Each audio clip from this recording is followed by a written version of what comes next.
Straight ahead on CCX News, remembering a special softball player at a tournament in Plymouth. And then a time for prayer and celebration. Ramadan is a time for spirituality, deep spirituality. As Muslims observe the end of a holy month. But first, a small Brooklyn Park business says it's time to close its doors. CCX News starts right now. Hello everyone, and thanks for joining us. It's the end of an era in Brooklyn Park. A local family-run hardware store that has been around since 1977 will soon be shutting its doors. Eric Nelson gives us a last look inside. As far as I'm concerned, they will be sorely missed. For 41 years, Ace really has been the place in Brooklyn Park. I think about everything I've ever bought have been from here. The Ace Cherokee hardware store has been a go-to destination for residents in the area. We know everybody in this neighborhood and they all know us. They've all been coming here for forever. Their personal touch is a Cherokee hallmark. We've always been a hands-on, ma and pa business. But in a few months, that will no longer be the case.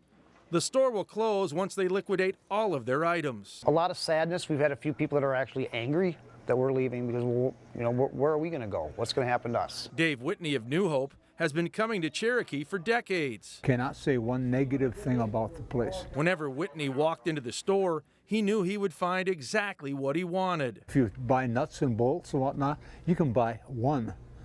Any of the big box stuff, there's always a dozen in it or whatever it is, and you never use them again. The big foot of the big box stores has made it tough for Cherokee to compete. Ma and pa businesses often get squeezed by their size and scope. I think the big box stores, kind of just undercut because of their buying power. I don't have anything against the big box, but you know these people and you trust them. When the bolts, batteries, and tools finally disappear from the shelves, Cherokee will eventually disappear from the neighborhood. I can't tell you how many times we've had people come in and bring cakes and pies and stuff just to say thank you for something that we helped them do. Going out of business will not be easy. It's just sadness because you get to know these neighborhood people very well. Their kids. We went to school with a lot of their kids. In Brooklyn Park, I'm Eric Nelson, CCX News. Small hardware stores are not yet obsolete in our area. The Ace hardware store in Robbinsdale is currently under new ownership and is expanding. Muslims are marking the end of the holy month of Ramadan. Friday morning, hundreds gathered at Brooklyn Middle School and Park Center High School for communal prayers.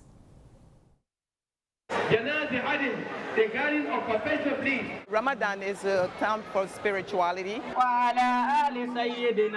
Eid is, everybody comes together and pray. We have the imam. What you're going to see here today is brotherhood, compassion, love. Islam is a religion that brings people together. You can see the number of people coming together today from different backgrounds, different places of the world. What a Muslim look like? A Muslim is me. It's like you. It's everyone. We're peaceful people, and people are coming in. They're dressed in their finery today to celebrate the end of this blessed month. For other Muslim community, knowing that the Brooklyn Park, this suburb, has a lot of Muslim community, so people are moving in to live around where Muslims live, so it's really huge. It's growing every day, because when we first started this, we were about 1,000 people, but right now the congregation is going almost 3,000, and people growing all the time. So the first thing I'm going to be praying for is peace in the world. I'm praying for a better climate because the political climate here is not too conducive for us. We have the East Africans on that side. This is the first time where we bring the two groups that come together in the same spot by coincidence. Everything that you have been seeing before when it comes to humanity, like being together, is what you're going to see today.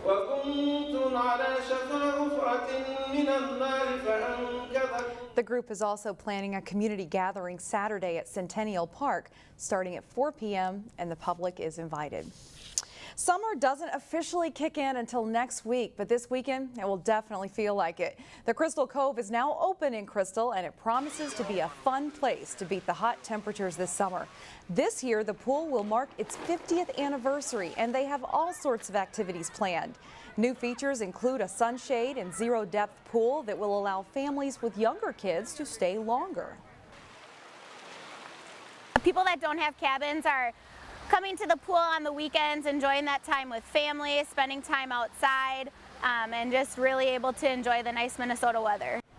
We will feature more about the Crystal Cove as a cool summer destination next week in our regular Backyard Getaways feature. More than 40 softball teams from across the nation are battling the heat while playing in a memorial softball tournament. Reporter Sonia Goins explains how the event pays tribute to a young player whose life was cut way too short. The sound of bats hitting the ball could be heard all over the Elm Creek playing fields as young softball players tried to score. We're 47 teams this year. This is the third year of the tournament, which honors 16-year-old Lexi KRETSCH, who was killed in a car accident in Mankato. It's a wonderful honor. It is very hard, though, because there shouldn't be a tournament in her name. She should be playing. Although some time has passed, the accident still weighs heavy on Lexi's mom, Jennifer. That smile, I can't talk. Lexi played for the Plymouth-based Minnesota Vortex and Waconia High School. Some say she was one of the best pitchers in the state. Yep, this is what would have been her first year playing college ball. She had multiple offers coming in.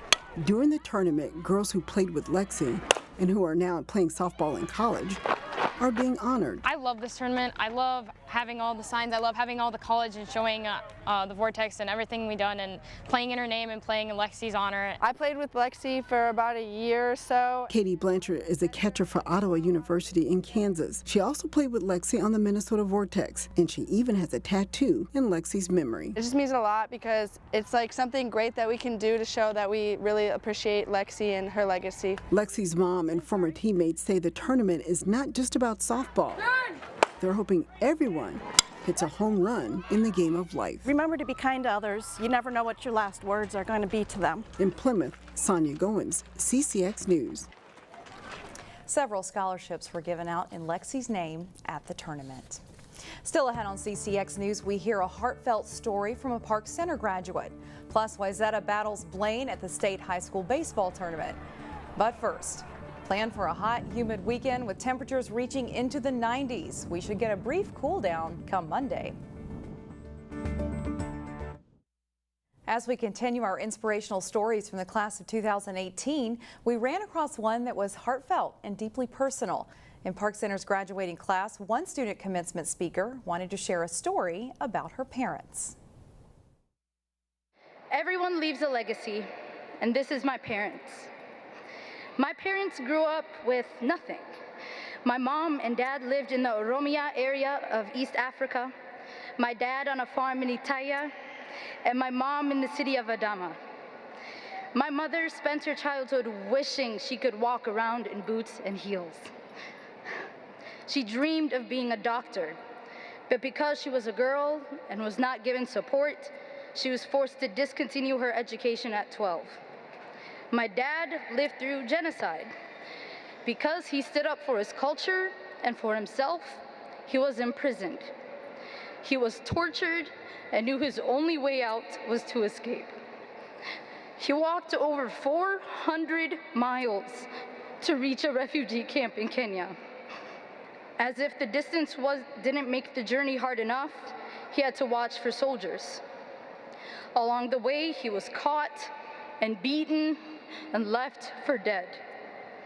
But with blood and fresh scars, he went on.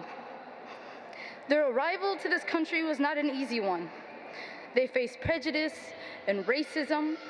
They had to work multiple jobs just to get by. When my brother and I were little, they took us everywhere they could just so that we could have a typical childhood experience. As we started to go to school, we barely saw them. My mom left for work before we woke up, and my dad came home after we fell asleep. When they were home, they were exhausted. They ached and were in pain, but continued to support me in every way they could. And now they left their mark on me, on my brother, and on themselves. Because of what they went through and what they did for me, I am a grateful person. Park Center has students from 24 other birth countries and sovereign nations in the class of 2018. Up next, whether you are a runner, a jumper, or you just rather relax, we will show you where all the fun is happening at Tater Daze this weekend. But first, Hall of Fame fishing pro Terry Tuma has some ideas for catching bass. Jay Wilcox is in next with sports. I'm Jay Wilcox with sports. The Wayzata baseball team won the state class 4A title 2 years ago and took the consolation championship last season. The Trojans opened play in the 2018 state tournament Thursday evening. Wayzata meeting Blaine at CHS Field in the top of the third. Wayzata with the runner on third. Nick Krinke puts it in play, and Keegan Nickel jets home and scores with a great slide for a 1-0 Trojans lead. Bottom of the fifth, Blaine gets a sacrifice fly to tie it, and then Tony Strand beats out the ground ball for an infield hit. Jake Dorff hustles around to score, giving the Bengals a 2-1 lead. To the bottom of the sixth, bases loaded, 2 outs, and Blaine's Connor Melton lifts a deep fly ball that's off the outfielder's glove and down, clears the bases for a 5-1 lead. Blaine adds one more as Melton comes home on a hit by Seth Miller. Miller is also the winning pitcher as the Bengals advance with a 6-1 win.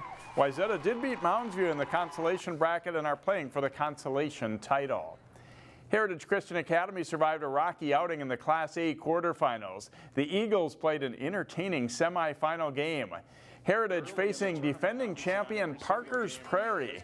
In the bottom of the second, Zach Richards wraps it to third. It gets through for an error.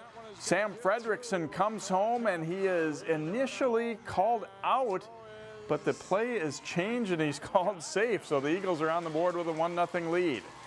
Same inning, and Johnny Flynn hits a blooper to short right field, a tough ball, and it drops in for a hit. 2 runs score on the play. The Eagles add one more in the inning for a 4-0 lead. They add to it in the fifth. TJ Guggenberger slashes a hit to right field. It's bobbled and then thrown poorly back into the infield, allowing Steph Sawtell to score on the play for Heritage. Next batter is Fredrickson, and his deep drive fools the left fielder, and it's over his head. Guggenberger scores as Heritage gets 3 runs in the frame to lead it 7-0. Pitcher Flynn is sailing along until he runs into trouble in the 7th. Austin Kep's liner down the left field line scores a run to pull the Panthers within 7-4.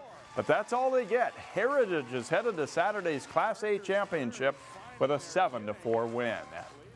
A Nico rig is a relatively new technique used to catch large and smallmouth bass. Terry Tuma explains how it works in this week's CCX fishing tip. An excellent way to catch tough bite bass is using a Nico rig.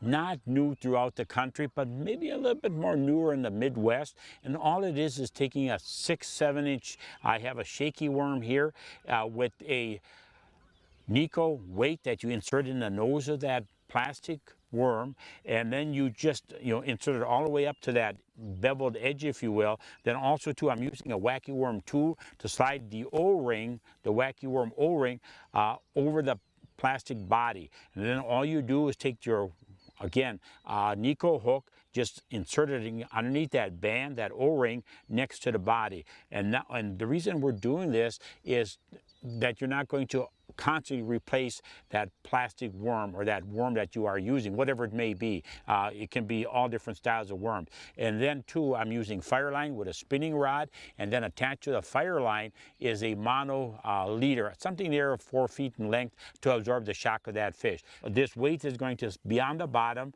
and then you shake it, and that movement of that tail really entices a reluctant bass. It's going to eye it for some time, but sooner or later it will strike that lure. And so all you do is cast it out in specific areas that you want to fish, and again, being extremely, extremely productive. And here too is when you're casting it out is, you can, once it hits the bottom, you can shake your rod tip to get some extra action out of that. And again here, work with different actions to help you find out what the fish want. Casting along a dock, a weed edge, structure locations where these bass are going to hold. Give it a try. Something new in the Midwest, but extremely, extremely productive. Thanks, Terry. Also, the Benilde St. Margaret's boys lacrosse team will play for the state title Saturday after a semifinal win over Matamidi. CCX News continues in a moment.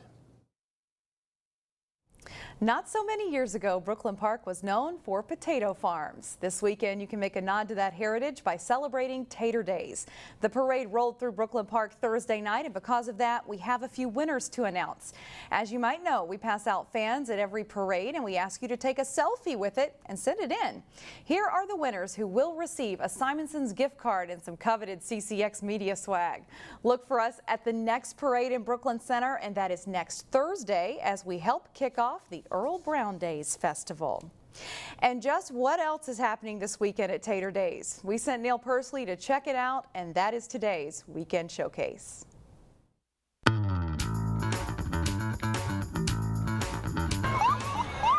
It's finally here. I just love seeing all the people coming out around the city. With the parade kickoff Thursday. You get candy on the parade. The 54th annual. I love the history behind Tater Days. Tater Days in Brooklyn Park has shifted into high gear. Perhaps the biggest change in this year's Tater Days is most of the activities are going to be moving from the Noble Sports Complex down the road south to the Brooklyn Park Community Activity Center, or the CAC. When we looked at moving our site over to the community center, it gave us an opportunity to use our community center if we do have problems with either weather or just space in general. At the CAC, you'll find inflatables, food vendors, live music, bingo, and the annual Lions Pancake Breakfast starting at 7:30 Saturday morning. The 5K Spud Run will still be around Noble Sports Park with registration at Fire Station 4 starting at 7 a.m. Finally, while you're up that way, don't miss the festivities going on at Item Homestead. We have a open house here Friday and Saturday. So Friday it's from noon till 7, and Saturday it's from 10 to 2 in the afternoon. Item Homestead is one of my favorite places in Brooklyn Park, and if you haven't been, you owe it to yourself to stop by. So everything will be open. We'll be doing tours of the house. We'll have hay rides and a bunch of other activities. We'll have cooking in the house, wood carving demo, some equipment demos, and just some other fun games and activities. If you get a chance, come on out Friday or Saturday. Stop and say hi to my pal here, Marley, the cow. Saturday evening, the festival builds to its tater-tastic crescendo with live music on the Community Activity Center grounds, followed by fireworks at 10 o'clock. For a weekend showcase from Brooklyn Park, Neil Persley, CCX News. The Item Homestead open house runs Friday and then again on Saturday until 2 p.m. There is a Spud Run and a Kids Fun Run on Saturday at Noble Sports Park, and then most of the other activities will be at the Community Activity Center on 85th Avenue. So go and have a good time. That will do it for a Friday edition of CCX News. Have fun. We'll see you back here tomorrow. Happy Friday, everybody.